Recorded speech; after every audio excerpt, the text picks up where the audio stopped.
2020 ശേഷം ആദ്യമായി പ്രഖ്യാപിക്കാൻ പോകുന്ന ഇൻട്രസ്റ്റ് റേറ്റ് കട്ടിൽ എത്ര ശതമാനത്തോളം ഇൻട്രസ്റ്റ് റേറ്റ് കട്ട് വരും എന്നതിനെക്കുറിച്ചുള്ള ആശയക്കുഴപ്പം നിലനിൽക്കുന്നതുകൊണ്ട് കഴിഞ്ഞ ദിവസം American market mixed performance കാഴ്ചവെച്ചു.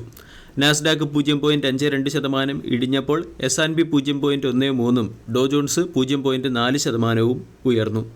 European മാർക്കറ്റിലും ഫ്ലാറ്റ് നെഗറ്റീവ് പെർഫോമൻസ് പ്രകടമായിരുന്നു. ഡാക്സ് 0.36%, CAC 0.21% ഇടിഞ്ഞപ്പോൾ ഫഡ്സെ ഫ്ലാറ്റ് പോസിറ്റീവ് സൈഡിൽ ക്ലോസിംഗ് നൽകി. ഏഷ്യൻ മാർക്കറ്റുകളിലും ഒരു മിക്സഡ് റെസ്പോൺസാണ് ഇന്നത്തെ ദിവസം പ്രതീക്ഷിക്കേണ്ടത്. കഴിഞ്ഞ ദിവസം ICICI ബാങ്ക്, L&T തുടങ്ങിയ സ്റ്റോക്കുകൾ മികച്ച പെർഫോമൻസ് കാഴ്ചവെച്ചതോടുകൂടി ഇൻഡെക്സ് 27 പോയിന്റ് ഉയർന്ന് 25,383 ക്ലോസിംഗ് നൽകി.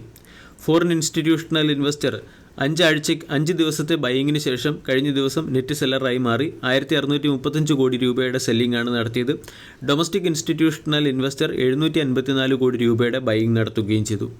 ഇന്നത്തെ ദിവസം സ്റ്റോക്ക് സ്പെസിഫിക് ആക്ഷൻ പ്രതീക്ഷിക്കേണ്ട ചില പ്രധാനപ്പെട്ട സ്റ്റോക്കുകളിലേക്ക് കടക്കാം. ഒന്നാമത്തേത് TVS motor premium sports motor cycle കാറ്റഗറിയിൽ അപ്പാച്ചി RR എന്ന പേരിൽ ഒരു മോട്ടോർ ബൈക്ക് ലോഞ്ച് ചെയ്തിട്ടുണ്ട്.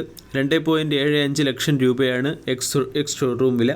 പുതിയ പ്രോഡക്റ്റ് ലോഞ്ച് ചെയ്തതിൻ്റെ പശ്ചാത്തലത്തിൽ TVS മോട്ടോർ എന്ന സ്റ്റോക്കിനെ ഇന്നത്തെ ട്രേഡിംഗ് സെഷനിൽ ഫോക്കസ് ചെയ്യാവുന്നതാണ്. ടോറന്റ് പവർ എന്ന കമ്പനി ഗവൺമെൻറ് ഓഫ് ഗുജറാത്തുമായി ചേർന്ന് 5 gigawatt solar wind hybrid project ഡെവലപ്മെൻറ്റിന് വേണ്ടി മെമ്മറാൻഡം ഓഫ് അണ്ടർസ്റ്റാൻഡിങ്ങിൽ ഒപ്പുവെച്ചിട്ടുണ്ട്. അതുകൊണ്ട് പവർ സെക്ടറിലെ ടോറന്റ് പവർ എന്ന സ്റ്റോക്കിനെയും ഇന്നത്തെ ട്രേഡിംഗ് സെഷനിൽ ഫോക്കസ് ചെയ്യാം. ഫസ്റ്റ് സോഴ്സ് സൊല്യൂഷൻ എന്ന കമ്പനി മൈക്രോസോഫ്റ്റുമായി ഡിജിറ്റൽ സർവീസിൽ ഏർപ്പെടുന്നതിന് വേണ്ടി പാർട്ണർഷിപ്പിൽ ഒപ്പുവെച്ചു. ഗ്ലോബൽ സ്പിരിറ്റ് എന്ന കമ്പനി അതിൻ്റെ first single malt whisky launch ചെയ്തിട്ടുണ്ട്. ക്രാഫ്റ്റ് വിസ്കി കാറ്റഗറിയിൽ ഉൾപ്പെടുന്ന ഒരു വിസ്കിയാണ് ലോഞ്ച് ചെയ്തിരിക്കുന്നത്. ഇതിൻ്റെ പശ്ചാത്തലത്തിൽ ഗ്ലോബൽ സ്പിരിറ്റ് എന്ന സ്റ്റോക്കിനെ ഇന്നത്തെ ട്രേഡിംഗ് സെഷനിൽ ഫോക്കസ് ചെയ്യാവുന്നതാണ്.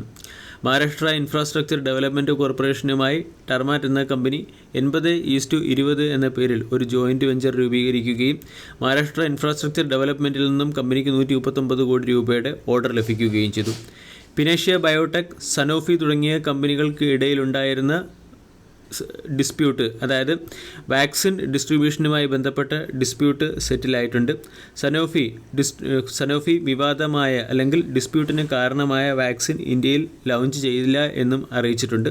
ഇതിൻ്റെ പശ്ചാത്തലത്തിൽ ഫിനേഷ്യ ബയോടെക്, സനോഫി തുടങ്ങിയ സ്റ്റോക്കുകളെ ഇന്നത്തെ ട്രേഡിംഗ് സെഷനിൽ ഫോക്കസ് ചെയ്യാം. കോറബണ്ടം യൂണിവേഴ്സൽ എന്ന company US based silicon carbide product കമ്പനിയെ 56 കോടി രൂപയ്ക്ക് അക്വയർ ചെയ്തു. റിലയൻസ് ഇൻഫ്ര എന്ന കമ്പനി ഫണ്ട് റൈസുമായി ബന്ധപ്പെട്ട് തീരുമാനമെടുക്കുന്നതിന് വേണ്ടി ബോർഡ് ഓഫ് ഡയറക്ടേഴ്സിൻ്റെ മീറ്റിംഗ് സെപ്റ്റംബർ 19 വിളിപ്പിച്ചിട്ടുണ്ട്. JK ടയർ കാവൻഡിഷ് ഇൻഡസ്ട്രീസ് എന്ന കമ്പനിയെ JK ടയറുമായി മെർജ് ചെയ്യുന്നതിന് കമ്പനിയുടെ ബോർഡ് ഓഫ് ഡയറക്ടേഴ്സ് അപ്രൂവൽ നൽകി.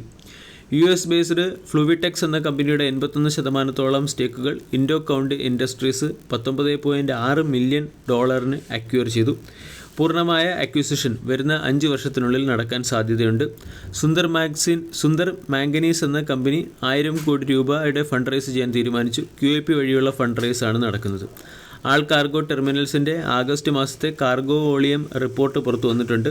കാർഗോ വോളിയം റിപ്പോർട്ട് മാർജിനലി 1% ഇടിഞ്ഞ് 53.6 TEU ആയി മാറിയിട്ടുണ്ട്.